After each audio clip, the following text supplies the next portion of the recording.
সুপ্রিয় শিক্ষার্থীবৃন্দ, আশা করি তোমরা ভালো আছো তোমাদের পরিবার পরিজনের সঙ্গে।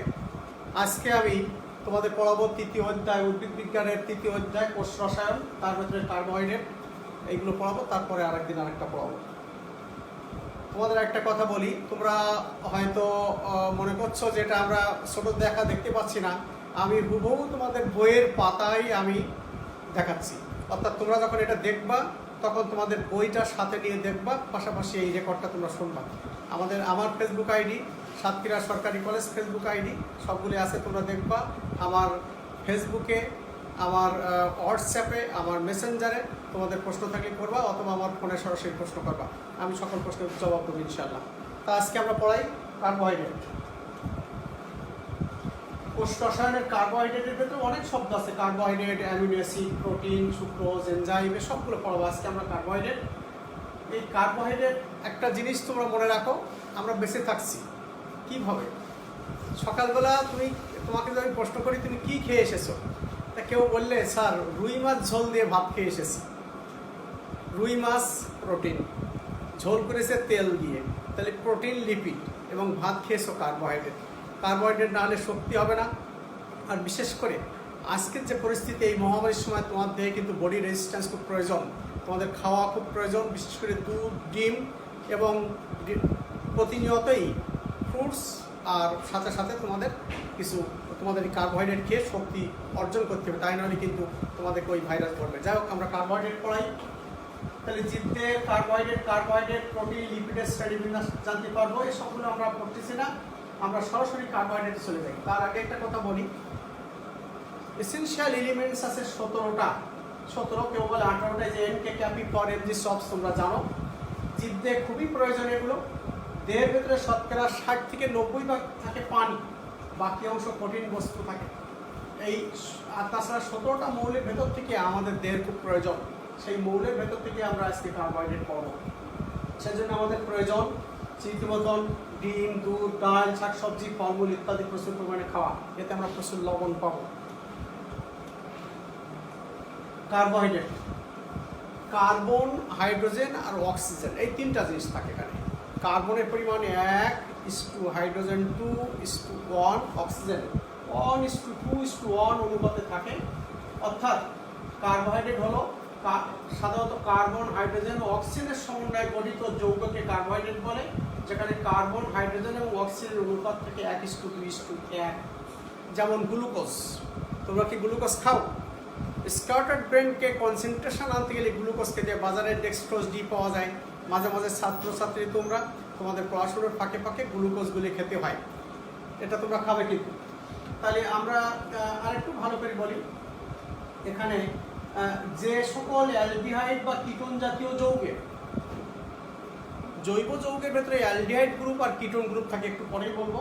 তাই বলছে যে সকল অ্যালডিহাইড বা মনে রেখো বা কিটোন জাতীয় যৌগে কতগুলো হাইড্রোক্সিল গ্রুপ, ওএইচ গ্রুপ থাকে, অথবা যারা আদ্র বিশ্লেষিত হয়ে কতগুলো হাইড্রোক্সিল গ্রুপযুক্ত অ্যালডিহাইড বা কিটোন উৎপন্ন করে, সেই সব যৌগকে কার্বোহাইড্রেট বলা হয়।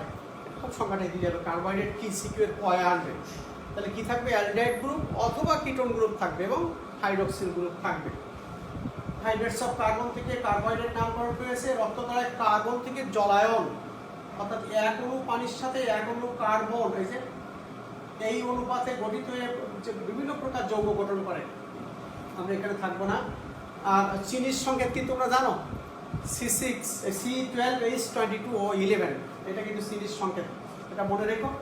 আর যে চিনি আমরা খাই, আর গ্লুকোজ আমরা যেটা খেতে বললাম C6H12O6, গ্লুকোজ আমাদের দেহে লাগে, সকল জীবের দেহে লাগে। উদ্ভিদের দেহে গ্লুকোজ তৈরি হয় ফটোসিনথেসিসের মাধ্যমে। শেষ হয়নি কাজ উদ্ভিদের দেহের ভেতরে, গ্লুকোজ ভেঙে শ্বসনের মাধ্যমে শক্তি উৎপন্ন হবে, তখন কাজে লাগবে। যাই হোক, আমরা এটা আরও পরে পড়াবো, গ্লুকোজ চ্যাপ্টার শোষণ পড়াবো। আমরা এরপরে দেখি জীবদেহে কার্বোহাইড্রেটের কাজ, এগুলো মনে রেখে এমসিকিউতে দেবে, বা তোমাকে সিকিউ এর গয়ে লিখতে বলবে 3 নম্বর কোশ্চেনে। জীবদেহের শক্তির প্রধান উৎস হিসাবে কাজ করে, উদ্ভিদের সাপোর্টিং টিস্যুর গাঠনিক উপাদান হিসাবে কাজ করে। আমি ক্লাসে এগুলো পড়েছিলাম, তারপর দেখাচ্ছি সাপোর্টিং টিস্যু, উদ্ভিদ দেহ গঠন করতে গেলে যে টিস্যুগুলো লাগে, একটা একটা সাপোর্টিং লাগে, তার গঠন করতে গেলে এগুলো লাগে। উদ্ভিদের দেহ গঠনকারী পদার্থগুলোর কার্বন কাঠামো প্রদান করে। প্রত্যেকটা দেহের ভেতরে কার্বন থাকে, কার্বন না হলে তো দেহ থাকবে না। প্রাণীদের হাড়ের সন্ধিস্থলে, এই যে হাড়ের সন্ধিস্থলে লুব্রিকেন্ট বা ফ্লুইড থাকে, এগুলো কিন্তু কার্বোহাইড্রেট হিসেবে ব্যবহার করা হয়, ব্যবহৃত হয়। উদ্ভিদের সঞ্চিত পদার্থ হিসেবে বিরাজ করে।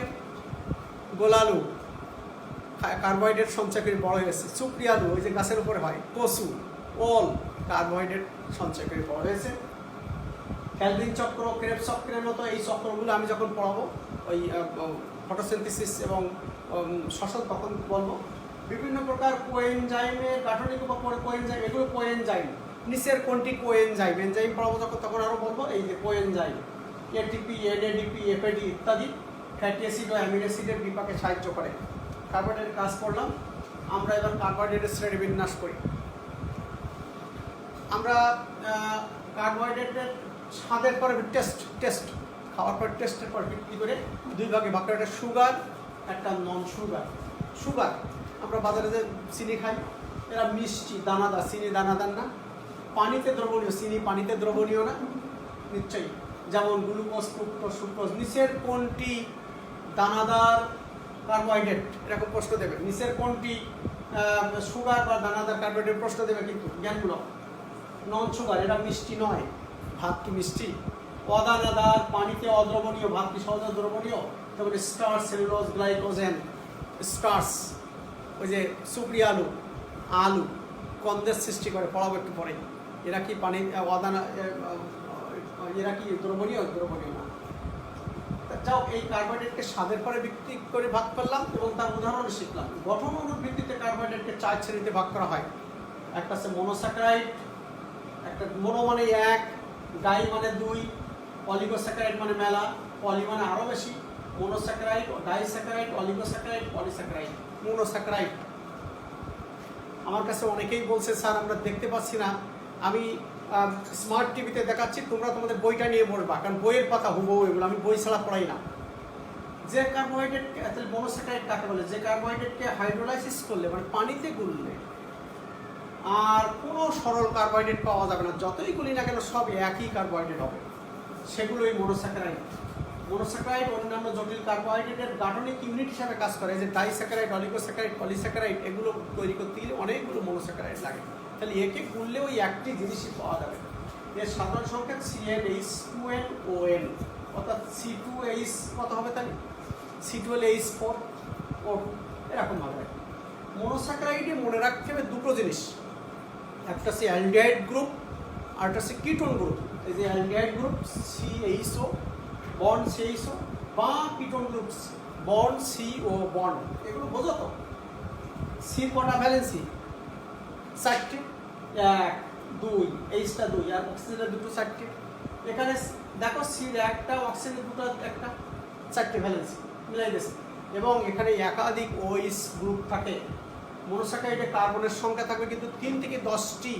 আমি যদি একটা মনোস্যাকারাইডকে এবার সিরিয়ালি দেখাবো একটু পরে, 3টের নিচে না, 10টির উপরে না কার্বনের সংখ্যা। যে চেইন সিকল থাকবে অথবা রিং স্ট্রাকচার থাকবে, কার্বনের সংখ্যা সর্বসাকুল্যে যোগ করলে সর্বোচ্চ 10টি, নিচে 3টি থাকবে। কার্বনের সংখ্যা অনুযায়ী মনোস্যাকারাইডকে বিভিন্নভাবে ভাগ করা হয়, যেমন 3টা হলি ট্রায়োস, 4টা হলি টেট্রোস, 5টা হলি পেন্টোস, 6টা হলি হেক্সোস, 7টা হলি হেপ্টোস ইত্যাদি। আচ্ছা, একটা কথা, দিকতে অধিকাংশ মনোস্যাকারাইড অপটিক্যাল আইসোমারের ডি সিরিজভুক্ত। ডি মানে কি? সেকেন্ড পজিশনে আমরা পেন্টোস সুগার পড়েছিলাম, সেকেন্ড পজিশনের অক্সিন ডিলিট, ডি সিরিজভুক্ত, দেখাবো একটু পরে। তাহলে মনোস্যাকারাইডে অ্যালডিহাইড গ্রুপ অথবা কিটোন গ্রুপ থাকবে এবং এরা বিজারক পদার্থ হিসেবে কাজ করে। কাজেই অ্যালডিহাইড বা কিটোন গ্রুপযুক্ত কার্বোহাইড্রেটকে রিডিউসিং সুগার বা বিজারণক্ষম চিনি বলা হয়। তাহলে রিডিউসিং সুগার কি প্রশ্ন থাকবে? OS রিডিউসিং সুগার কি, বা নিচের কোনটি রিডিউসিং সুগার? আমি একটু পরে বলে দিচ্ছি। রিডিউসিং সুগার কি তখন বলবো কি? মনোস্যাকারাইডগুলোতে অ্যালডিহাইড বা কিটোন গ্রুপযুক্ত থাকায় এরা বিজারক পদার্থের কাজ করে। কাজেই অ্যালডিহাইড বা কিটোন গ্রুপযুক্ত কার্বোহাইড্রেটকে রিডিউসিং সুগার বলে উদাহরণ দিতে। উদাহরণ আছে, এখানে অনেক উদাহরণ আছে, একটু পরেই দেখাবো। এখন প্রশ্ন হচ্ছে রিডিউসিং সুগার বলতে কি? আচ্ছা, উদাহরণটা একটু দেখাই দিই, তোমাদের হাতে কলমে দেখাই। These are all reducing sugar. This is reducing sugar. দেখো গ্লিসারলডিহাইড, অ্যালডিহাইড গ্রুপ, এই যে CH অ্যালডিহাইড গ্রুপ, আর এই এটা আছে কিটোন গ্রুপ। কিটোন গ্রুপ সকল সময় সি ডাবল বন্ড ও বা কার্বনাইল অক্সিজেন সেকেন্ড পজিশনে থাকবে, আর অ্যালডিহাইড গ্রুপের সবসময় 1 নম্বর পজিশনে থাকবে। এটা আছে 2 নম্বর কার্বন পজিশনে, 1 নম্বর পজিশনে। তাহলে এই সব তোমার রিডিউসিং সুগারের উদাহরণ। যে সকল কার্বোহাইড্রেটে এই অ্যালডিহাইড গ্রুপ বা কিটোন গ্রুপ থাকবে তাকে বলবো আমরা রিডিউসিং সুগার। তাহলে উদাহরণ সহ সংজ্ঞা। এখন প্রশ্ন আছে কি রিডিউসিং সুগার বলতে কি বোঝায়? আমি আবার আগের পৃষ্ঠায় গেলাম। যদি বলে তখন রিডিউসিং সুগার কাকে বলে বলার পরে বলতে হবে, যেমন আচ্ছা একটা গল্প করি, আমরা ডায়াবেটিস টেস্ট করি, অর্থাৎ প্রস্রাবে কী পরিমাণ চিনি থাকে সেইটা আমরা টেস্ট করি। যার প্রস্রাবে প্রচুর চিনি, অর্থাৎ যার সিভিয়ার ডায়াবেটিস, তার প্রস্রাব যদি বেনেডিক দ্রবণ, এক ধরনের এই যে বেনেডিক দ্রবণের ফর্মুলা এখানে আছে, কিউপিরিক হাইড্রোক্সাইড CuOH2, কিউপিরিক হাইড্রোক্সাইড বেনেডিক দ্রবণে একটা টেস্ট টিউবের ভেতরে প্র্যাকটিক্যালে দেখাবো। যতটুকু বেনেডিক দ্রবণ নেব 5 cc, তত পরিমাণ প্রস্রাব নেব। আমরা প্রস্রাবটা না দিয়ে চিনির দ্রবণ দেখাই সাধারণত। তার ল্যাবরেটরিতে, প্যাথোলজি ল্যাবরেটরিতে প্রস্রাব নিয়ে টেস্ট করে, সমপরিমাণ নিয়ে এই টেস্ট টিউবটাকে এভাবেই সিমটি দিয়ে ধরে একটু বার্নারে দিতে হবে, বার্নার দিয়ে আবার শেক করতে হবে, শেক করতে হবে। এবার শেক করার পরে আস্তে আস্তে দেখা যাবে যার সিভিয়ার ডায়াবেটিস তার ওইটা কিছু সময় পরে ব্রিক রেড ইটের রঙের ধারণ করেছে। সেই রঙটার নাম হচ্ছে তোমার কিউপিরাস অক্সাইড। বুঝতে পেরেছো? অর্থাৎ ওই লোকের প্রস্রাবে প্রচুর সুগার রয়েছে, যেটা রিডিউসিং সুগার, যা বিজারণ করেছে, বিজারণক্ষম চিনি, যা এই কিউপিরাস হাইড্রোক্সাইডের দ্বারা বিজারিত হয়েছে, এবং সেটা কিউপিরাস অক্সাইডের একটা অদক্ষেপ বা প্রিসিপিটেশন হয়েছে। অর্থাৎ এইভাবে আমরা কিন্তু ডায়াবেটিস টেস্ট করি। আমরা তোমাদের পর এক প্র্যাকটিক্যাল ল্যাবে যখন নিব তখন দেখাবো যে এইটা চিনি দ্রবণ নিয়ে এই যখন এইটা দেবো তখন সরাসরি ওটা একবার লাল বর্ণ ধারণী করে যাবে, এটা দেওয়ার পরে একটু হিট দেওয়ার পরে। তাহলে আমি বলেছিলাম যে রিডিউসিং সুগার কি বলে দিয়েছি। রিডিউসিং সুগার বলতে কি বোঝায়? সিকিউ এর ক্ষয়ে প্রশ্ন, 2 নম্বরের প্রশ্ন।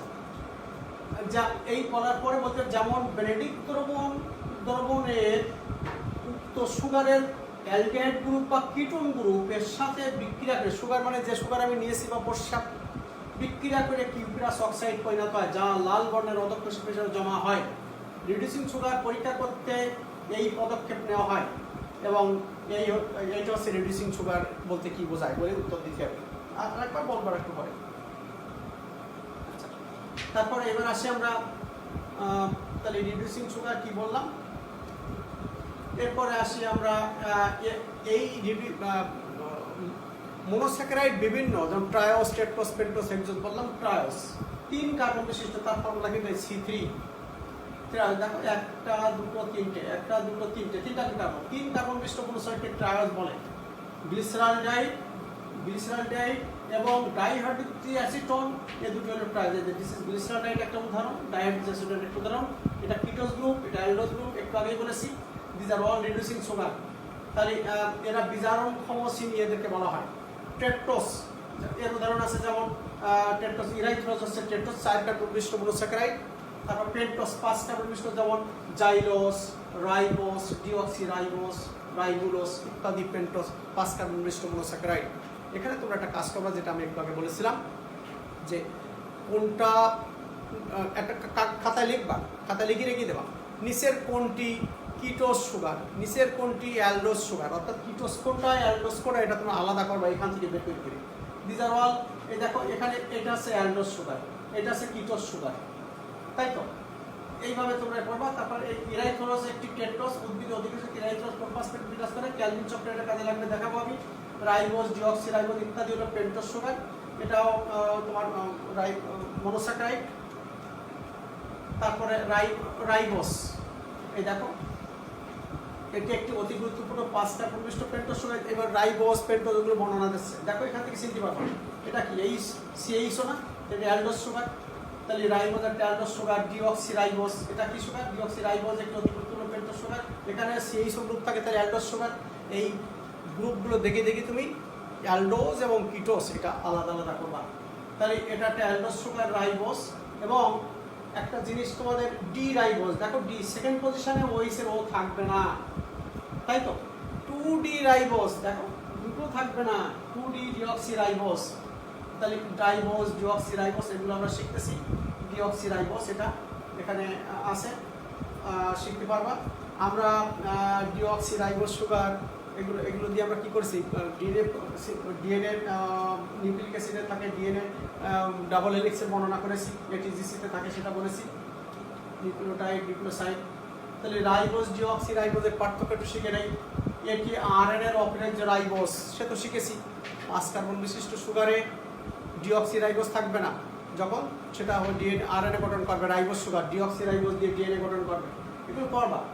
গাঢ় হাইড্রোক্লোরিক অ্যাসিডের সাথে বিক্রিয়া করে ফার্মিউরাল অ্যাসিড তৈরি করে, এটা বিক্রিয়া করে লেবু লিনিক অ্যাসিড তৈরি করে। অক্সিজেন আণবিক গঠনে 5টি অক্সিজেন পরমাণু থাকে, 4টি অক্সিজেন পরমাণু থাকে। নিশ্চয়ই সেকেন্ড পজিশনে ও ডিলিট হয়ে যায়, শিখাইছিলাম ডিএনএতে। 2 নং কার্বনের পরমাণুর সাথে ওএইচ গ্রুপ থাকে, জাস্ট এর উল্টোটা বলেছে, যাও এগুলো পড়বা। এরপর আরও একটা আছে হেক্সোস, এগুলো সবই কিন্তু আমরা পড়তেছি মনোস্যাকারাইডের ভেতরে। হেক্সোস 6 কার্বন বিশিষ্ট মনোস্যাকারাইড হেক্সোস বলে, যেমন গ্লুকোজ, ফ্রুক্টোজ, ম্যানোজ, গ্যালাক্টোজ ইত্যাদি হলো হেক্সোজের উদাহরণ। নিচের কোনটি হেক্সোস, জ্ঞানমূলক দিয়ে দেবে কিন্তু এগুলো কিন্তু। তাহলে কোনটা অ্যালডোস সুগার, কোনটা কিটোস সুগার, কোনটা পেন্টোস সুগার, কোনটা হেক্সোস সুগার, সবগুলো পাশাপাশি শুধু কি এক জায়গায় একটা পাতায় লিখবা, তোমার নোট খাতায় লিখবা, তাই নাহলে লিখে না করলে হবে না কিন্তু। তার এবার হেক্সোস, গ্লুকোজটা আমরা ডিটেলস করি একটু। গ্লুকোজ বা ডেক্সট্রোজ যেটা আমি খেতে বললাম, বাজার থেকে কৌটায় কিনতে পাওয়া যায়, কাগজের কৌটায় কিনতে পাওয়া যায়। ডেক্সট্রোজ একটি উল্লেখযোগ্য মনোস্যাকারাইড, উদ্ভিদ কোষে দ্রবণীয় অবস্থায় পাওয়া যায়। খুব কষ্ট হচ্ছে, আম্মুর কাছে চিনি এবং চিনির শরবত, লেবু শরবত খাচ্ছ, দিস ইজ গ্লুকোজ। খুব কষ্টে লাঘব হয়ে যাবে, এনার্জি পেয়ে যাবা, তারপর তুমি গ্লুকোজ খাইলে এনার্জি পেয়ে যাবে, এবং এটা খেতে হয়। আচ্ছা, যেটা বলছিলাম, এর আণবিক সংখ্যা C6H12O6, এটি একটি অ্যালডোহেক্সোস, কারণ এতে অ্যালডিহাইড গ্রুপ আছে, এটা একটি রিডিউসিং সুগার। তাহলে রিডিউসিং সুগারের লিস্টটা করবা, তার ভেতরে কিটোস করবা, অ্যালডোস করবা, তার ভেতরে পেন্টোজ, হেক্সোস সব আলাদা আলাদা করবা। এটা পরি পাকা ফল ও মধুতে প্রচুর গ্লুকোজ থাকে। পাকা আঙুরে গ্লুকোজের পরিমাণ শতকরা 12 থেকে 30% থাকে, যার জন্য গ্লুকোজকে গ্রেপ সুগার বলা হয়। পার্কে বেড়াতে গিয়েছো, তুমি কিছু আম কিনে নিয়ে এসছো, বাসায় এসে কেটে খেয়েছো, খাওয়ার পরে টক লাগছে, আম্মুকে বললে আম্মু আম তো টক, তো রেখে দাও, পাকলে খেও। 4-5 দিন পরে রং চড়েছে এবং পাক পেকে গেছে, তখন তুমি খেয়েছো, মিষ্টি হয়েছে। প্রথম ছিল কি? কার্বোহাইড্রেট। দ্বিতীয় ছিল কি বলো? দ্বিতীয় ছিল তোমার গ্লুকোজ। তার চেয়ে বেশি পেকে গেলে হবে ফ্রুক্টোজ। একটা সিকিউ কিন্তু এইভাবে। প্রথম অক্তটি কী ছিল তা বর্ণনা করতে পারবে সিকিউ 3 নম্বরে। তারপরে তার রিং স্ট্রাকচার দিতে, তার গাঠনিক সংকেত দিতে পারবে, গ্লুকোজের গাঠনিক সংকেত। তারপর একটু পরে বিভিন্ন প্রকার পাকা ফল ও মধুতে থাকে তাকে গ্রেপ সুগার বলা হয়। উদ্ভিদে গ্লুকোজ কখনো সঞ্চিত পদার্থ হিসেবে বিরাজ করে না। মনে রেখে এগুলো এমসিকিউতে দেবে কিন্তু। শ্বসনের প্রাথমিক উপাদান হলো গ্লুকোজ। জীবদেহে একটি সিকিউ বলে, জীবদেহে এমনই কিছু জৈব রাসায়নিক পদার্থ থাকে যা শ্বসন, একদিকে যেমন শ্বসনের প্রাথমিক পদার্থ হিসেবে কাজ করে, আর একদিকে সঞ্চিত হয়ে কন্দের সৃষ্টি করে, সেটা একটু পরে বলবো স্টার্চের ক্ষেত্রে। এই যে শ্বসনের প্রাথমিক পদার্থ হিসেবে কাজ করে বললাম, সিকিউ এর ক্ষয়ে বললাম, গয়ে বললাম 3 নম্বরে বললাম উদ্দীপকে উল্লিখিত প্রাথমিক পদার্থটি জীবদেহে কি ভূমিকা পালন করে তা ব্যাখ্যা করো। এই গ্লুকোজের বৈশিষ্ট্য লিখতে হবে, গুরুত্ব লিখতে হবে। আর যেটা শেষে বললাম সেটা পড়িয়ে নিতে পারি। তাহলে এই যে শ্বসনের প্রাথমিক পদার্থ হিসাবে গ্লুকোজ কাজ করে, গ্লুকোজ কখনো সঞ্চিত পদার্থ হিসেবে কাজ করে না, এই কথাগুলো মনে রাখতে হবে। উৎপাদন, এটা বিভিন্নভাবে প্রকৃতিতে সবুজ উদ্ভিদে গ্লুকোজ উৎপাদিত হয়, ফটোসিনথেসিসের মাধ্যমে উৎপাদিত হয়। আবার গবেষণাগারে আমরা সুক্রোজ মানে চিনি, যে চিনি আমরা বাজার থেকে কিনি, স্টার্চ, আলু, কন্দ ইত্যাদি, ভাত থেকে গ্লুকোজ ও ফ্রুক্টোজ প্রস্তুত হয়। গ্লুকোজ দানাদার পদার্থ, স্বাদে মিষ্টি, পানিতে সহজেই দ্রবণীয়, এটি অ্যালকোহলের সামান্য দ্রবণীয়। বৈশিষ্ট্যগুলো জানতে হবে, কারণ এগুলো এমসিকিউতে দেবে। গ্লুকোজের ব্যবহার, এই যে আমরা বললাম, একটু আগে বলেছিলাম যে রোগীর পথ্য হিসাবে গ্লুকোজের বহুল ব্যবহৃত হয়। বিভিন্ন ফলের সংরক্ষণে গ্লুকোজ ব্যবহার করা হয়, ক্যালসিয়াম গ্লুকোনেট হিসাবে ঔষধ শিল্পে ব্যবহার করা হয় ইত্যাদি। ভিটামিন সি তৈরির কাজে গ্লুকোজ ব্যবহার করা হয়। গ্লুকোজ কার্বোহাইড্রেটকে বিপাকে গুরুত্বপূর্ণ ভূমিকা পালন করে। এসে গ্লুকোজের ব্যবহার। এই পর্যন্ত ছিল গ্লুকোজ সম্বন্ধে। আমরা এবার অন্য একটা ধাপের দিক চলে যাই। গ্লুকোজ দিয়ে আরও সিকিউ এমসিকিউ আসতে পারে, মনে রেখো। এই গ্লুকোজের স্ট্রাকচারাল ভিউ, এটা স্ট্রাকচারাল ভিউ, দেখো aldehyde group, D glucose second পজিশনে ওইস এর নাই, ও নাই, ডি গ্লুকোজ। ঠিক আছে। আচ্ছা, এই ডি আর এল মানে অক্সিজেন এই ডিঅক্সিডিলিট, আবার ওইস আর ওইস এধার ওধার, এইটা একটু আমি এটা ব্যাখ্যা করব। তার আগে এ পর্যন্ত গ্লুকোজ পড়ালাম, তোমরা এই স্ট্রাকচার দুটো শিখবা, ভারতের ভাষায় শিখবা। বি কেয়ারফুল, ওইস কিন্তু এই পাশে আর ওর ওইস কিন্তু ওই পাশে, আশরাফ ঠিক আছে কেমন? এখন এখানে একটা কথা আছে যে গ্লুকোজের ring structure, this is ring, এই যে হাতে রিং করি, আর গ্লুকোজের এটা আছে তোমার চেইন স্ট্রাকচার। তো এই ওইসের পরেই নির্ভর করে এই গ্লুকোজের বৈশিষ্ট্য চেঞ্জ হবে। যখন ওইসটা এপাশে থাকবে একরকম, এপাশে থাকবে একরকম, ঠিক এপাশে থাকবে একরকম, ওপাশে থাকবে একরকম। এপাশে থাকলে একরকম বৈশিষ্ট্য বড় পরিবর্তন করবে, এপাশে পরে শোনাচ্ছি। সেই জন্য একটা স্ট্রাকচার দিল, দিয়ে তোমার এই রিংটি দিল না, এরকমভাবে বলে দিল না, এটা দিল না দিয়ে বলবে উদ্দীপকটি দিল, উদ্দীপকে জীবদের কি ভূমিকা পালন করে সেটা লেখো। তাহলে আমার একটা স্টার্চ, একটা সেলুলোজ, স্টার্চ সেলুলোজের বৈশিষ্ট্য শিখতে হবে। তারপরে আর একটা বলতে পারে এটার সাথে সেলুলোজের কি ভূমিকা পালন করে সেটাও লিখতে পারবে। দেখো আমরা একটু পড়ি, ring structure alpha beta D glucose. দেখো alpha D glucose, beta D glucose. যখন ওইসটা এই পাশে থাকবে তখন আলফা হাইড্রোক্সিল গ্রুপ, এই পাশে থাকবে তখন এটা আলফা ডি গ্লুকোজ। ওইসটা যখন এ পাশে থাকবে তখন বিটা ডি গ্লুকোজ। তারপরে গ্লুকোজের 1 নং কার্বন এবং 5 নং কার্বন কাছাকাছি আসলে 5 এবং 1 অক্সিজেন দ্বারা সেতু বন্ধন হবে। গ্লুকোজ 6 কার্বন, তাহলে আচ্ছা এদের মধ্যে একটি অক্সিজেন সেতু তৈরি হয়, এর ফলে 1 নং কার্বনে একটি ওইস গ্রুপ সৃষ্টি হয়। দেখো 1 নং কার্বনে ওইস গ্রুপ সৃষ্টি হয়, নতুন সৃষ্টি ওই ওইস গ্রুপ 1 নং কার্বনের আলফা বা বিটা অবস্থানে থাকতে পারে। ওইস গ্রুপের এই আলফা এবং বিটা অবস্থানের কারণে গ্লুকোজের ভৌত, রাসায়নিক, জৈবিক বৈশিষ্ট্যের পরিবর্তন ঘটে। এই আলফা বা বিটা অবস্থানে থাকে, একটা হবে স্টার্চ, একটা হবে সেলুলোজ। আচ্ছা, যেমন বিটা গ্লুকোজ গঠন করে সেলুলোজ, বিটা গ্লুকোজ কোনটা? এইটা সেলুলোজ। আলফা গ্লুকোজ গঠন করে কোনটা? স্টার্চ। সেলুলোজ থাকে গাছের ছালে, বাকলে।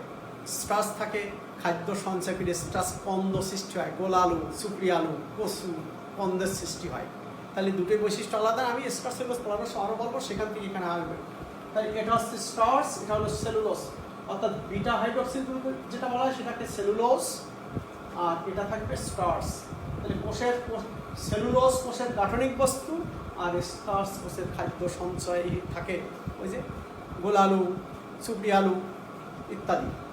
তাহলে আমরা এই রিং স্ট্রাকচার দিলে খবরদার এটা আঁকা শেখবা, এবং এটা কোনটা স্টার্চ কোনটা সেলুলোজ কেয়ারফুলি থাকবা, এবং স্টার্চ আর সেলুলোজ যখন পড়াবো তখন তার বৈশিষ্ট্যগুলো তোমার ভালো কাজে দেবে। একটু পরেই বলা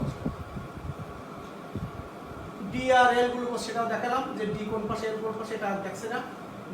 গ্লুকোজের 5 কার্বন হলো ধ্রুবত্ব, এটা দরকার নেই, আমি একটু দেখাই দিই। ডি আর এল গ্লুকোজ, এই দেখো ডি গ্লুকোজ ওই যখন ডান পাশে থাকবে, এল গ্লুকোজ ওই যখন বাম পাশে থাকবে। ঠিক আছে, এই ছাড়া কিছু। তবে একটা শেষ লাইন কাজে লাগবে পারে, এইটা উদ্ভিদের সবসময় ডি গ্লুকোজ থাকে, মনে রেখো। তাহলে এই যে ডি গ্লুকোজটা দিল তোমার, এই ডি গ্লুকোজটা দিল, এই স্ট্রাকচারটা দিল, this are all D glucose, কিন্তু ডি গ্লুকোজ থাকে, এই স্ট্রাকচারটা দিল, দিয়ে এটা কিছুই লিখে দিল না, তোমাকে বুঝে নিতে হবে ডাইন পাশে আছে বলে ডি গ্লুকোজ। এটা একটা এমসিকিউ দিল, দেওয়ার পরে বললো যে তুমি জীবদের সবসময়, প্রাণীদের থাকে, উদ্ভিদদের খুব গুরুত্বপূর্ণ ভূমিকা পালন করে। তারপর ডিএনএ গঠনে বহুপদী শক্তি সূচকে দিলে, বা সব মিথ্যা কথা বলে একটা দিল। অর্থাৎ ডি গ্লুকোজ কেন এই পাশে থাকে, এল গ্লুকোজ কেন এই পাশে থাকে, যাও আমি অধিকার যাই না। তারপরে গ্লুকোজের পরে পড়লাম ফ্রুক্টোজ। গ্লুকোজ ফ্রুক্টোজের ফর্মুলা এক, মনে রেখো, গ্লুকোজ ফ্রুক্টোজের ফর্মুলা এক। এখানে একটা জিনিস আছে, ওটা আছে অ্যালডিহাইড গ্রুপের, আর এটা আছে কিটোন গ্রুপের, মনে থাকবে। দেখো সেকেন্ড পজিশনে কার্বনাইল অক্সিজেন রয়েছে, সি ডাবল বন্ড, আর ওখানে ফার্স্ট পজিশনে সিএইচও ছিল। তা আমরা এটাকে এটা তাহলে আমটি আরও পেকে মজে গেছে, তখন ফ্রুক্টোজ। প্রথমে ছিল কার্বোহাইড্রেট, তারপর একটু একটু পেকে যে রং ছড়িয়েছে গ্লুকোজ, তারপর আরও পেকে গেছে, দিস ইজ ফ্রুক্টোজ। তাই একে ফ্রুট সুগার বলা হয়। পাকা ফলের মধুতে প্রচুর পরিমাণে পাওয়া যায়। আচ্ছা, বৈশিষ্ট্য, এটি একটি সাদা বর্ণের দানাদার স্ফটিকাকার মিশ্রি বা তুঁতের দানাদার মিষ্টি জাতীয় পদার্থ, পানিতে সহজে দ্রবণীয়, গরম অ্যালকোহলে দ্রবণীয়। গ্লুকোজ ফ্রুক্টোজের আণবিক সঙ্গে দেখা করলে এদের মধ্যে পার্থক্য বিদ্যমান, তাই এদেরকে আইসোমার, একে অপরের আইসোমার বলা হয়। কনফেকশনারিতে ব্যবহার করা হয়, ওই যে কনফেকশনারি, বিভিন্ন কনফেকশনারি দোকান সাধারণত মিশ্রণ জাতীয় পদার্থ তৈরি করতে ব্যবহার করা হয় ফ্রুক্টোজ। তাহলে প্রথমে আমটি ছিল যা আম্মু বলছে পেকে গেলে খেয়েও, যখন রং ছেড়েছে তখনও মিষ্টি না বেশি, কিন্তু পূর্ণ পেকে গেছে তখন কিন্তু ফ্রুক্টোজ। তাহলে সিকিউ এর খ গেল। গয়ে যদি বলে যখন আমটি সম্পূর্ণ পেকেছে তখন তার তার গাঠনিক সংখ্যাটা কেমন হবে, জাস্ট এইটা বা এইটা মনে থাকবে, এইটা দেবা মনে থাকবে। দেখো কিটোন গ্রুপ কিন্তু, বি কেয়ারফুল। আর প্রথম যখন ছিল তখন কিন্তু অ্যালডোজ গ্রুপ, গ্লুকোজ। তাহলে আমরা এই ব্যবহার শিখলাম, ফ্রুক্টোজের ব্যবহার শিখলাম, সব কিছু শিখলাম। এরপরে গ্লুকোজ ফ্রুক্টোজের ব্যবহার পার্থক্য, এটাও আমার সিকিউ এর 3 নম্বর কোশ্চেনে প্রয়োগে দিতে পারে, অ্যাপ্লিকেশনে দিতে পারে।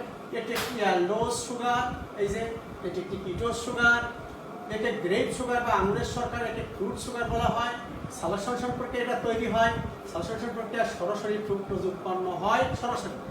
আচ্ছা, শ্বসনের প্রাথমিক পদার্থ হিসেবে গ্লুকোজ যে বলে আসলাম, শ্বসনের প্রাথমিক গ্লুকোজ হতে ফ্রুক্টোজ তৈরি হয়। এদের রিং স্ট্রাকচার পাইরোনাস ধরনের, রিং স্ট্রাকচার ফিউরোনাস ধরনের। যাক, এছাড়া আরও আছে। এই 6 কার্বন বিশিষ্ট যৌগের ভেতরে monosaccharide, mannose, mannose, galactose, this are all কিন্তু 6 কার্বন বিশিষ্ট।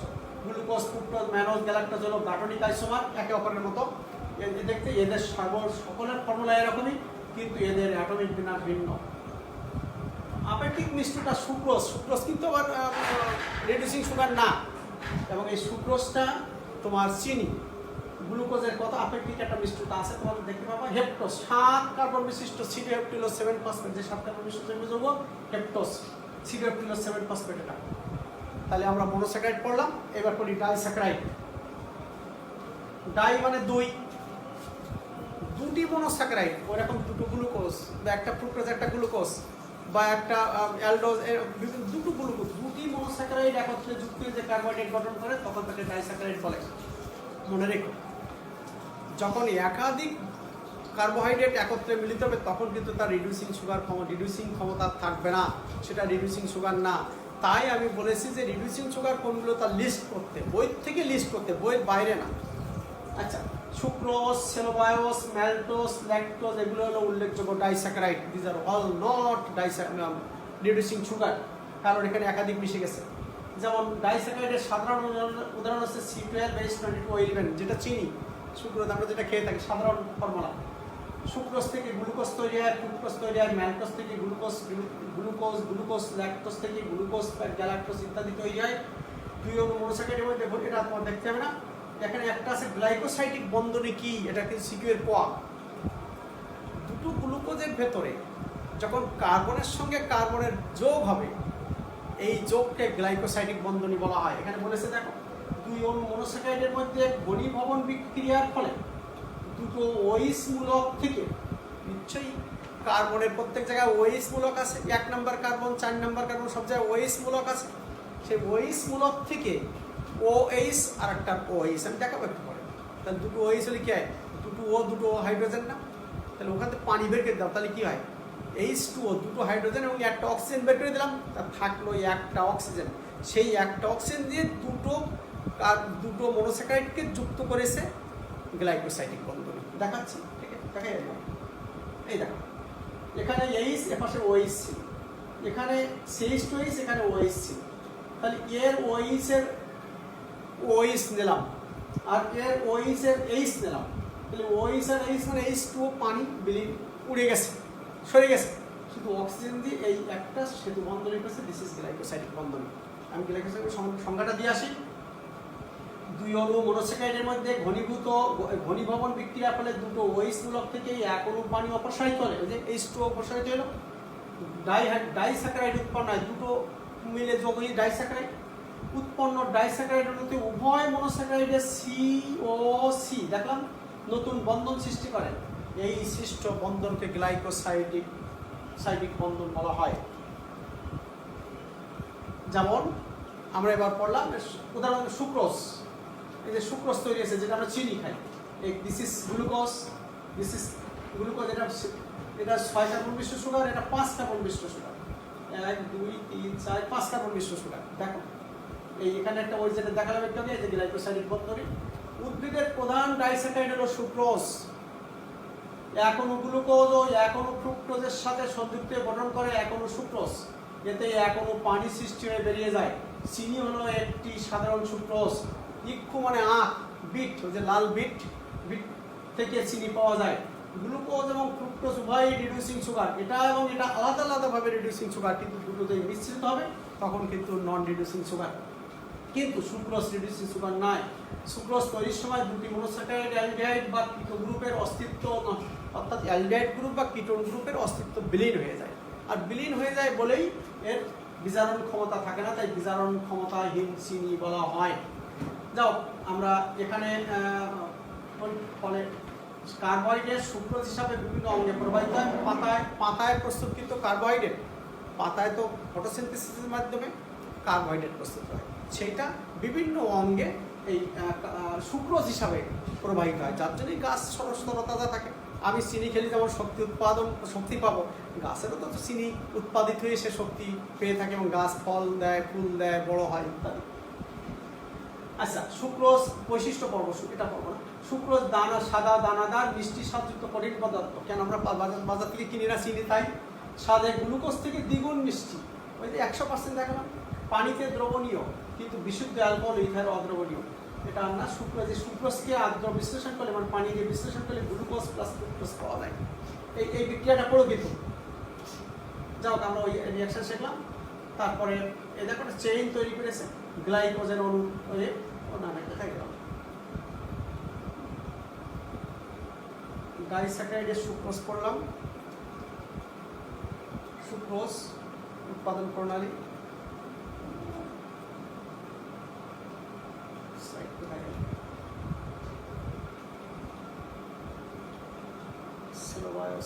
এইটা পড়ো, একটা তো আগে গেছে। শ্বসনের উপাদান হিসাবে ব্যবহৃত শক্তি উৎপন্ন করে। কোষের বিভিন্ন উপাদান বিশেষ করে পলিস্যাকারাইড সৃষ্টিতে ব্যবহার করে।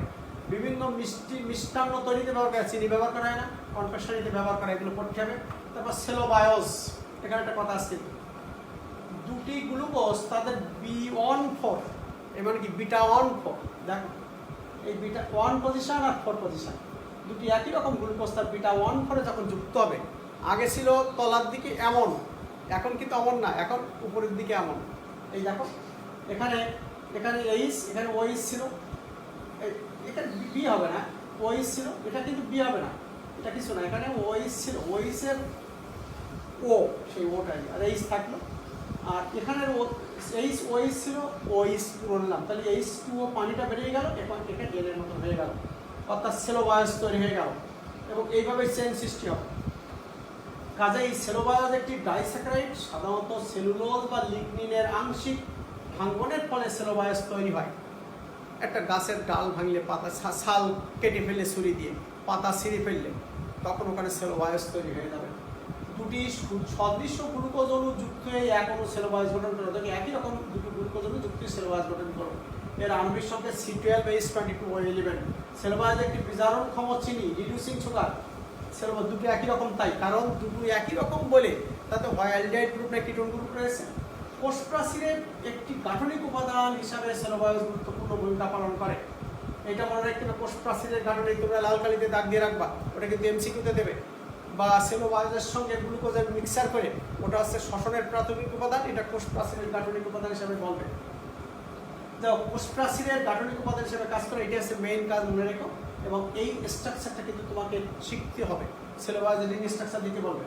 ম্যালটোজ, এই যে ম্যালটোজ, এটা এত শিখতে হবে। ম্যালটোজ আর একটি ডাইস্যাকারাইড, এটিও দুই অণু গ্লুকোজ এবং আলফা 1,4, দেখো 1,4 লিঙ্কেজ দিয়ে যুক্ত থাকবে। এটা একটা রিডিউসিং সুগার, তাহলে রিডিউসিং সুগার আমি এক জায়গা পারবা। এইবার আসছে আমরা অলিগোস্যাকারাইড, তাহলে মনোস্যাকারাইড, ডাইস্যাকারাইড এবং অলিগোস্যাকারাইড। অলিগো, যে সকল কার্বোহাইড্রেটে হাইড্রোলাইসিস করলে 3 থেকে 10টি মনোস্যাকারাইড অণু পাওয়া যায়। একটা মনোস্যাকারাইডে থাকে 3 থেকে 10টি, মিনিমাম 3টি, ম্যাক্সিমাম 10টি কার্বন। আর এখানে 3 থেকে 10টি মনোস্যাকারাইড থাকবে, মনে রেখো। তাকে অলিগোস্যাকারাইড বলে, অলিগো ফিউ। আচ্ছা, সাধারণত 3 থেকে 10টি মনোস্যাকারাইড এক একটি অলিগোস্যাকারাইড গঠন করে। একাধিক মনোস্যাকারাইড তাদের গ্লাইকোসাইডিক লিঙ্কেজ দিয়ে পরস্পর যুক্ত থাকে। গ্লাইকোসাইডিক লিঙ্কেজকে অধিক বন্ধনী বললাম, আর লিঙ্কেজ দেখো, একটি মনোস্যাকারাইডের হাইড্রোক্সিল গ্রুপের সাথে অপর একটি মনোস্যাকারাইডের হাইড্রোক্সিল গ্রুপের সংযুক্তকে গ্লাইকোসাইডিক লিঙ্কেজ বলে। যেমন মনোস্যাকারাইড উদাহরণ দেওয়া, অলিগোস্যাকারাইডগুলিকে তাদের মধ্যে বিদ্যমান মনোস্যাকারাইডের সংখ্যা দিয়ে শ্রেণীভাগ করা যায়। যেমন 3টি মনোস্যাকারাইড থাকলে ট্রাইস্যাকারাইড, 4টি থাকলে টেট্রাস্যাকারাইড, 5টি থাকলে পেন্টাস্যাকারাইড ইত্যাদি। ট্রাইস্যাকারাইড এদেরকে আদ্র বিশ্লেষণ করে 3 মনোস্যাকারাইড পাওয়া যায়, যেমন র্যাফিনোজ C18, H32, O16। একে আদ্র বিশ্লেষণ করলে পাওয়া যাবে 1 অণু গ্লুকোজ, 1 অণু ফ্রুক্টোজ, 1 অণু গ্যালাক্টোজ।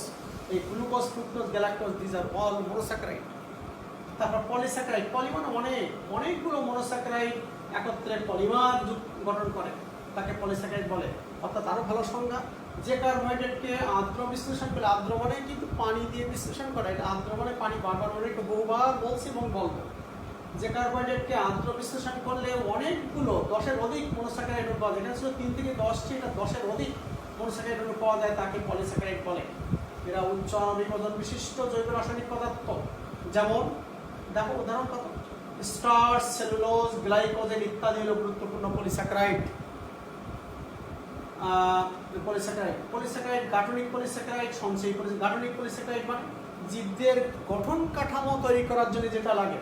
আর সঞ্চয়ী ওই যে কার্বোহাইড্রেট, আলু, সুপ্রি আলুর ফল, ওল, কচু, যারা স্টার্চ তৈরি করে, যারা গঠন, বা বীজ, ধানের বীজ, ধানের ভিতরে চাউল থাকে, বিভিন্ন দ্রব্য, ফলের বীজ, এর ভিতরে কার্বোহাইড্রেট থাকে, এইটা সঞ্চয় করে। তাহলে সঞ্চয়, এরা জীবদের সঞ্চিত বস্তু হিসেবে কাজ করে, যার পরে শক্তি উৎস হিসাবে ব্যয় হয়, তারপরে স্টার্চ, গ্লাইকোজেন ইত্যাদি। আর এর জন্য উদাহরণ যেমন হেমিসেলুলোজ, পেকটিন, সেলুলোজ ইত্যাদি। আচ্ছা, স্টার্চ একটা পানি দিয়ে আদ্র বিশ্লেষণ করলে গ্লুকোজ তৈরি, একটা দেখিয়েছে ফর্মুলা। হ্যাঁ, স্টার্চটা ভালো করে পড়তে হবে, স্টার্চের রিং স্ট্রাকচারটা দেখতে হবে। দেখো সবই একই রকম।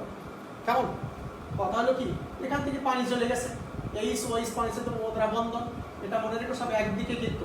এবং এই একটা সেকেন্ড ব্র্যাকেট দিয়ে একটা এন দিয়েছে, মানে এখানে অনেক বেশি, অর্থাৎ এখানে অনেক বেশি, 3টাকে দেখেছে। এটা কিন্তু স্টার্চটা শিখতে হবে, স্টার্চের দিয়ে একটা সিকিউ করতে পারে। যেমন ওই একটু আগে বললাম যে শ্বসনের প্রাথমিক জীবদের এমনই কিছু জৈব রাসায়নিক পদার্থ আছে যা শ্বসনের, একদিকে যেমন শ্বসনের প্রাথমিক উপাদান হিসেবে কাজ করে, অপরদিকে খাদ্য সঞ্চয় করে কন্দের সৃষ্টি করে। একটা হচ্ছে কন্দ, মানে এখানে শিখেছে দেখো কন্দ, আরেকটা হচ্ছে গ্লুকোজ। তাহলে প্রথম 1, 2, 3 এর প্রশ্ন 1 আর 2 দিল, 3 দিল যে কন্দ শেষোক্ত কার্বোহাইড্রেটটি বা শেষোক্ত জৈব রাসায়নিক পদার্থটি রিং স্ট্রাকচার দাও, তখন তোমার এটা দিতে হবে। প্রথম অক্তটি দাও, তখন গ্লুকোজেরটা দিতে হবে। এবার বলবে 4 নম্বর কোশ্চেন বলবে উদ্দীপকে, এবার বলতে পারে উদ্দীপকে এই সকল জৈব রাসায়নিক পদার্থ জীবদের কি গুরুত্বপূর্ণ ভূমিকা পালন করে তা বিশ্লেষণ করো। তাহলে উদ্দীপকে প্রথম অক্তটি ছিল গ্লুকোজ, দ্বিতীয়টি হল স্টার্চ, নিম্নের জীবদের ভূমিকা সমূহ উল্লেখ করা হলো, বিশ্লেষণ করা হলো বলে ওর ব্যবহার আর এর ব্যবহার। তাহলে আমি স্টার্চটা কাকে বলে বুঝি, অ্যামাইলোজ ও অ্যামাইলোপেকটিন নামক 2টি পলিস্যাকারাইডের সমন্বয়ে গঠিত পদার্থ হল স্টার্চ। উদ্ভিদে স্টার্চ সঞ্চিত পদার্থ রূপে বিরাজ করে। ফটোসিনথেসিস প্রক্রিয়ায় সৃষ্ট চিনির অধিকাংশই পরিবর্তিত স্টার্চ পরিণত হয়। ওই যে খাদ্য সঞ্চয়ের স্টার্চ হয়, কেউ জীবদের বা উদ্ভিদের দেহের গঠন হিসাবে কাজ করে। স্টার্চ সাধারণত ঘনীভূত দানা হিসাবে উদ্ভিদের কোষে বিরাজ করে। এদের দানার আকার আকৃতি বিভিন্ন উদ্ভিদে বিভিন্ন রকম, যেমন বীজ, ফল, কন্দ প্রভৃতি সঞ্চয় অঙ্গে স্টার্চ জমা হয়। ধান, গম, আলু, দিজ আর অল স্টার্চ। খাদ্য সঞ্চয় করে স্টার্চে পরিণত হয়েছে। আচ্ছা, এর বৈশিষ্ট্যগুলো শিখতে হবে, যেটা MCQ-তে দেবে বা এর বৈশিষ্ট্যগুলো CQ-তে আনবে। আমি কিন্তু পড়ার ভেতরে CQ MCQ উভয় বলে যাচ্ছি। স্টার্চ একটু আলু একটু নিয়ে যদি একটু আয়োডিন দ্রবণে দাও, নীল বর্ণ ধারণ করবে, অর্থাৎ স্টার্চ সকল সময় নীল বর্ণ ধারণ করবে। তাহলে বলছে আয়োডিন দ্রবণে স্টার্চ গাঢ় নীল বর্ণ ধারণ করে। স্টার্চ হাইড্রোলাইসিসের ফলে গ্লুকোজে পরিণত হয়। তাহলে এগুলো আর দেখছি না আমি, এই তোমার এই জিনিসটা তুমি শিখবা, কিন্তু খবরদার এটা শিখবা, এটা থাকা। তাহলে স্টার্চের ব্যবহারটা আমরা শিখে আসি। চাউল, আমরা যে চাউল খাই, গোল আলু স্টার্চ কণিকা থাকে বৃহত্তর, আর চাউলের স্টার্চ কণিকা থাকে ক্ষুদ্রতম। এটাও কিন্তু দেখো তোমরা স্টার্চের ধর্ম বা ব্যবহার এটা শিখে আসি। স্টার্চ, আলু কি গন্ধ লাগে? মোটেও না। চাউল কি গন্ধ লাগে? মোটেও না।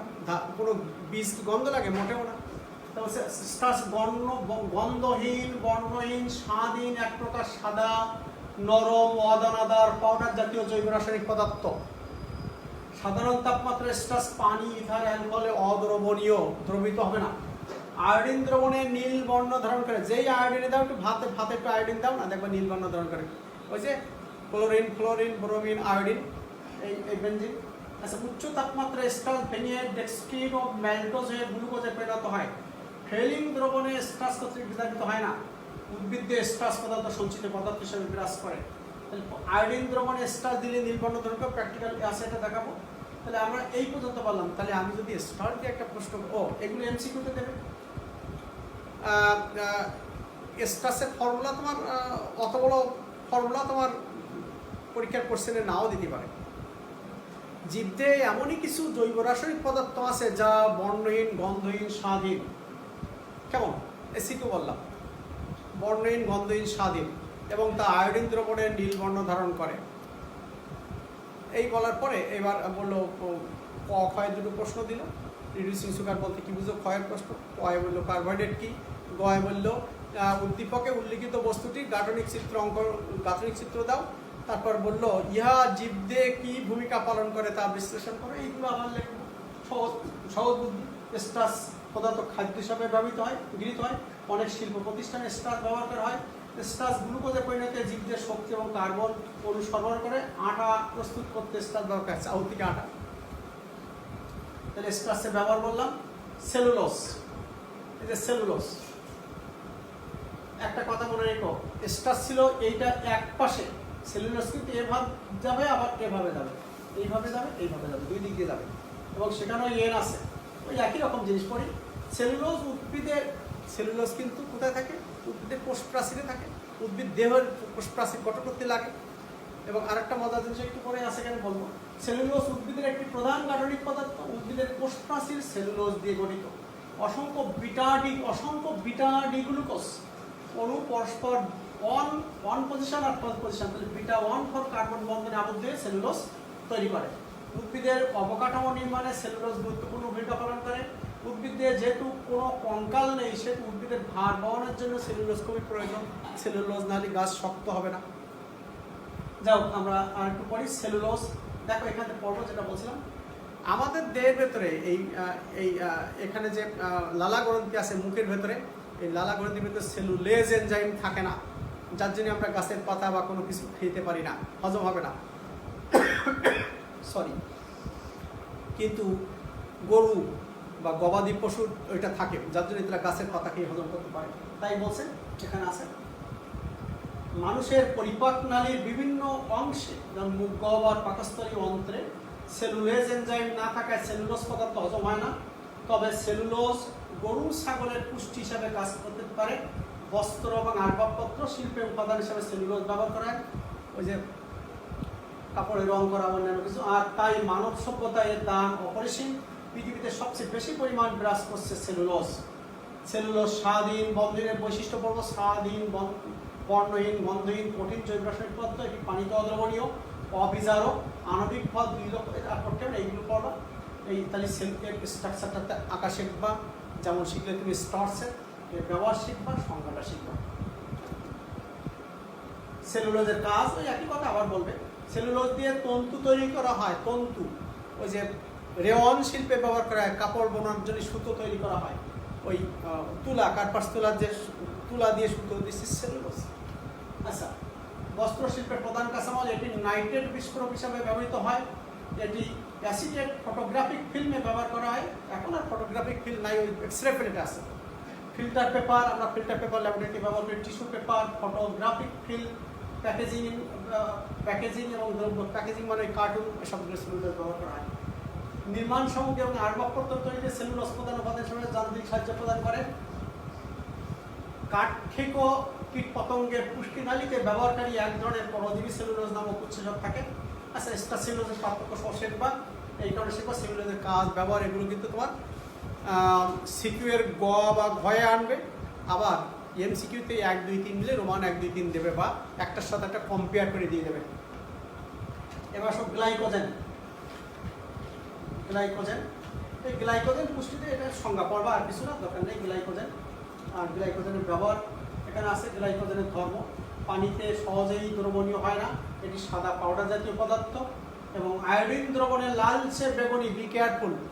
একটা পড়েছিলাম আয়োডিন দ্রবণে নীল বর্ণ ধারণ করে স্টার্চ, আর গ্লাইকোজেন লালচে বেগুনি বর্ণ ধারণ করে। তাহলে এই স্ট্রাকচারটা একটু শেখার দরকার। ঠান্ডা পানিতে সাসপেনশন তৈরি করে, ঠান্ডা পানিতে গোলা যায়, তাপ দিলে বর্ণ লাল বর্ণ চলে যায়। পেশিতে সঞ্চিত গ্লাইকোজেন, পেশির কাজে শক্তি দেয় গ্লাইকোজেন থাকে, এরকম করা যায় ভালো। যকৃতে গ্লাইকোজেন ভেঙে গ্লুকোজে পরিণত হয়, রক্ত গ্লুকোজের পরিমাণ নিয়ন্ত্রণ করে, সঞ্চিত খাদ্য হিসাবে গ্লাইকোজেন কাজ করে। গ্লাইকোজেনের ব্যবহার বৈশিষ্ট্য এবং স্টার্চের ব্যবহার বৈশিষ্ট্য, এই জিনিসগুলো কিন্তু তোমাকে শিখতে হবে। এটা এমসিকিউতে দেবে বা সিকিউতে কম্পেয়ার দেবে। তবে সাধারণত সিকিউতে দেওয়া হয় ওই যে বললাম স্টার্চ এবং সেলুলোজের যে রিং স্ট্রাকচার, ওইটা দিয়ে দেওয়া হয়, বা গল্প করে দেওয়া হয় গ্লুকোজ বা স্টার্চ, যেটা কন্দের সৃষ্টি করে, এইভাবে দেওয়া হয়। যাও, তোমরা আশা করি বুঝেছ। আমি তোমাদের এটা দিলাম। আর বিজারণ ক্ষমতা ও রিডিউসিং সুগার, এগুলো আবার বলেছে পরে কারা বিজারণক্ষম কারা বিজারণক্ষম না। যেগুলো আমি প্রথমে বলেছিলাম নিচের কোনটি বিজারণক্ষম, নিচের কোনটি বিজারণক্ষম না, এগুলো ঠিক দেখতে। জীবদেহে কার্বোহাইড্রেটের ভূমিকা, এটা বলে শেষ করি। যে কোনো জীবদেহ নিয়ন্ত্রণের প্রধান জৈব রাসায়নিক পদার্থ হলো ডিএনএ। ডিএনএতে কি থাকে? Deoxy pentose sugar, this is carbohydrate নাকি?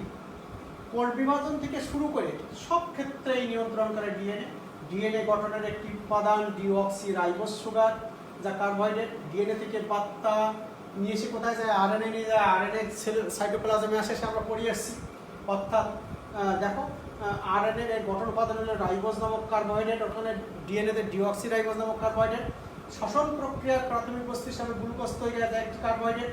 জীবদের গাঠনিক বস্তু কাইটিন, সেলুলোজ, হেমিসেলুলোজ ইত্যাদি সবই কার্বোহাইড্রেট। আমাদের দেশ শক্তি প্রদানকারী প্রধান খাদ্য উপাদান হলো কার্বোহাইড্রেট। তাহলে কার্বোহাইড্রেট অবশ্যই প্রয়োজন। তাহলে আমরা আজকে শিখলাম এই ডিটেলস। আগামী দিন আমরা অ্যামিনো অ্যাসিড বা অন্যান্য কিছু পড়বো। তারপর একটা কথা বলছি, এখান থেকে কিন্তু সিকিউ এমসিকিউ প্রত্যেক বছর থাকে, এটা তোমরা খেয়াল রাখবা। আর অনার্সের ছেলেমেয়েদের, মাস্টার্সের ছেলেমেয়েদের উদ্দেশ্যে আমি বলছি, তোমরা তোমাদের বাসায় পড়াশোনা করো।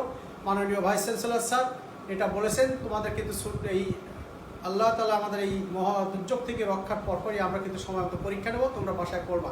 আমরা চেষ্টা করছি তোমাদের অনলাইনে ক্লাস নেওয়ার, কিন্তু সত্য কথা বলতে কি, অনলাইনে ক্লাস নিতে গেলে প্রত্যেকটা সাবজেক্টের